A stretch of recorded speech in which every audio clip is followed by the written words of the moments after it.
Bonjour à vous toutes et à vous tous. Quel grand plaisir de vous retrouver. Il y a maintenant 2 ans que nos organisations décidaient de former une alliance dans le cadre de la présente négociation nationale. À ce moment-là, nous étions loin de nous douter qu'une pandémie mondiale allait venir perturber non seulement les négociations avec le gouvernement, mais aussi venir vous frapper de plein fouet dans le cadre de votre travail.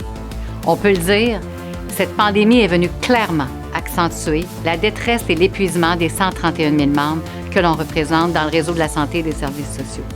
Après plusieurs mois de travail acharné et plusieurs actions de mobilisation conjointes, l'Alliance APTS-FIC a été un peu plus silencieuse depuis un certain temps. Plus silencieuse sur la place publique, certes, mais la collaboration et les travaux de nos 2 organisations se poursuivent toujours.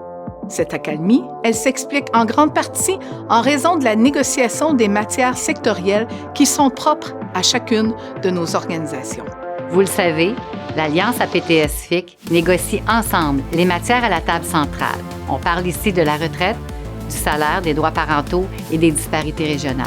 Or, c'est le silence radio sur ces enjeux de la part du gouvernement, et ce, depuis plusieurs semaines. Ce gouvernement, il devra passer de la parole aux actes. Depuis des mois, il ne cesse d'encenser le travail des travailleuses et des travailleurs du réseau de la santé et des services sociaux. Pourtant, il tarde à traduire cette reconnaissance à la table de négociation. Au cœur du cyclone qui a frappé le Québec, on retrouve majoritairement des femmes qui dispensent les soins et les services. Des dizaines et des dizaines de milliers de femmes qui étaient déjà les grandes victimes de multiples compressions et coupures imposées au réseau de la santé depuis plusieurs années. Encore une fois, ce sont elles qui, contre vent et marée, ont tenu et tiennent toujours ce réseau à bout de bras. La coupe est pleine, elle déborde en fait. Cette négociation, c'est une question de santé physique et mentale pour beaucoup d'entre vous. Et notre message, il est toujours le même.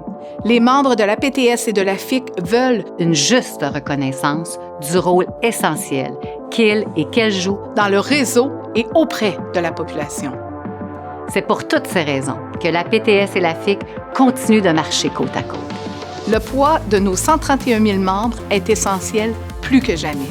Ce rapport de force, il sera important pour atteindre notre objectif ultime, la signature d'une convention collective qui répondra adéquatement aux besoins des membres que l'on représente. Ensemble, nous continuerons à faire résonner notre voix et faire entendre raison à ce gouvernement. Cette lutte, nous la menons pour nous, mais également pour la population québécoise. Vous le savez, les conditions de travail et salariales sont intimement liées à notre capacité à offrir des soins de qualité, accessibles et sécuritaires. Ce gouvernement doit miser sur le capital humain. Il se doit d'investir pour reconnaître nos compétences et notre expertise. Dans les prochaines semaines, vous serez certainement interpellés à faire entendre votre voix. Le contexte de la pandémie ne simplifie en rien les choses et nous devons user de détermination et créativité. Mais c'est en agissant collectivement que nous y arriverons. Continuons d'unir nos forces afin que résonne notre voix, votre voix. Le gouvernement doit comprendre une fois pour toutes que travailler à se rendre malade, c'est terminé.